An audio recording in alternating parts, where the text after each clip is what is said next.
అందరికీ నమస్కారం సార్. నమస్తే సార్. నమస్కారం. సో చాలా మంది అంటే 100% మంది కూడా ఆర్థిక సమస్యలతో చాలా సతమతం అవుతూ ఉన్నారు. ఈ పరిస్థితుల్లో వీరు దీని నుంచి బయటపడాలి అని అంటే ఏదైనా మార్గం చెప్పండి సార్.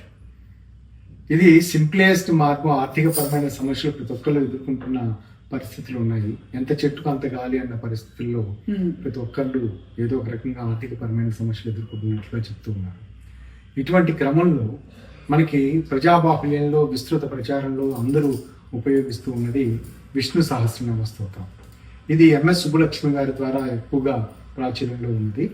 ఆర్థిక పరమైన సమస్యల నుంచి బయటపడటానికి విష్ణు సహస్రనామంలో ఒక ప్రత్యేకమైన శ్లోకం ఉన్నది. ఆ శ్లోకాన్ని వారు రోజు 108 సార్లు చొప్పున 48 రోజుల పాటు వాళ్ళు పఠిస్తున్న సందర్భంలో జపంగా చేస్తున్న సన్నివేశంలో వారు ఖచ్చితంగా వారు ఎదుర్కొంటున్న ఆర్థిక పరమైన సమస్యల నుంచి బయటపడటానికి కావలసిన సదుపాయాలు, అనుకూలతలు, మార్గాలు లభిస్తాయి. వందల సంఖ్యలో ఇది మీ క్లయింట్స్ కి మీరు ఇవ్వడం జరిగింది. సానుకూల ఫలితాలు మీరు చూసారా? ఆ తర్వాత ఇది చెప్తున్నారు అంతేనా సార్? అవునండి. ఇది ఇంచుమించు 500 పైచిలకు మందికి చెప్పిన తర్వాత వారు ప్రాక్టీస్ చేసిన తర్వాత వారు అనుకూలంగా ఆ ఫలితాలను వాళ్ళకి వస్తున్నట్లుగా వాళ్ళు చెప్పారు.